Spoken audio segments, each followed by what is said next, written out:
So did you know that we're going to the moon in 2024? Very much so. I know that's a goal. I did. I hadn't seen that specifically, but I did not know that. I knew that from you. I did.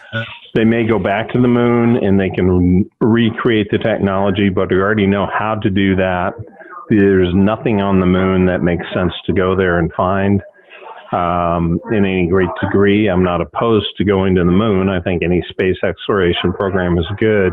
But I view it as if we go back to the moon, it will not be manned, it'll be unmanned. And unmanned exploration of the moon won't capture the imagination of the public to any great degree. I think it'll be Mars. I actually do.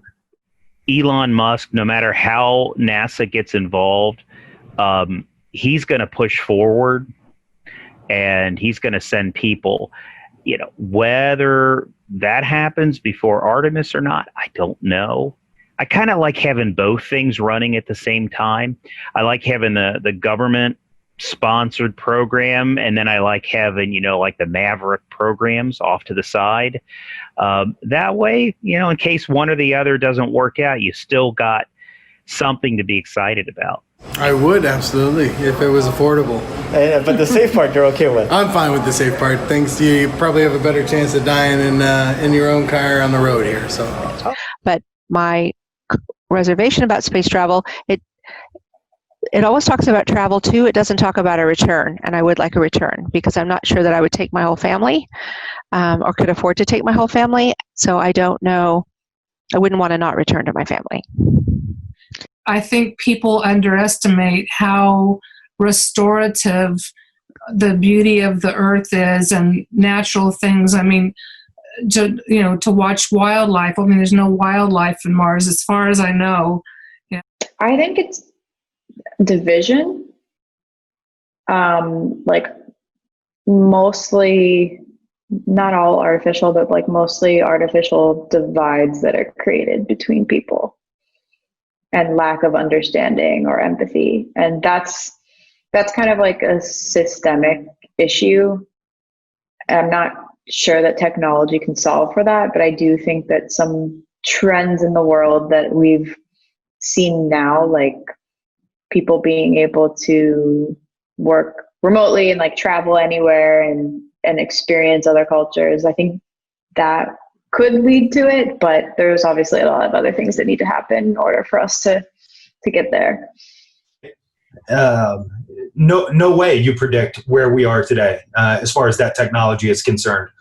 And I think you're seeing a paradigm shift right now with new players coming in, disrupting, innovating, that I don't know if you can really put a timeline on it because who knows what happens as far as, for one, our computing capacity, machine learning, AI, those types of things.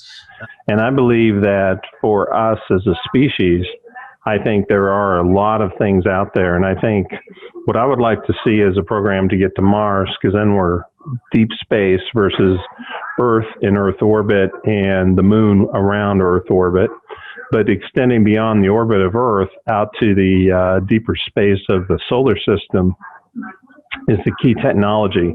Once we develop that capacity that we can go to Mars, we can basically go anywhere in the solar system. It's just a matter of time. And just the coverage yesterday by SpaceX was outstanding. I don't know how much of it you got to watch, being on the road and out in the wild, but it was just fabulous. I mean, it was almost just like being there. I mean, the camera placement, everything was great. Oh, awesome. Any additional thoughts? No, other than get me up there, get me to the moon, and give me some cheddar. But in the middle of, and I can't say post-pandemic yet, we've got some very real needs here at home and abroad where people don't have basic needs. And I don't think you can mortgage those for the future. And we have to take care of some of that. So I now think it's absolutely shoot for the moon again. But I also think that we need to do it in a manner that, can bring more people along. Well, I mean, again, if you've got the money to build an escape room that's in outer space in case something happens to Earth, why not? They've got all the money in the world to do that. Whether if I had the choice to like leave Earth and raise my family, in outer space, or whether just to stay here and just say, okay, we're done. I don't know what I would do. I'd probably just say, okay, we don't deserve to live on this planet anymore, and I'll go down with the ship. Just end it, right?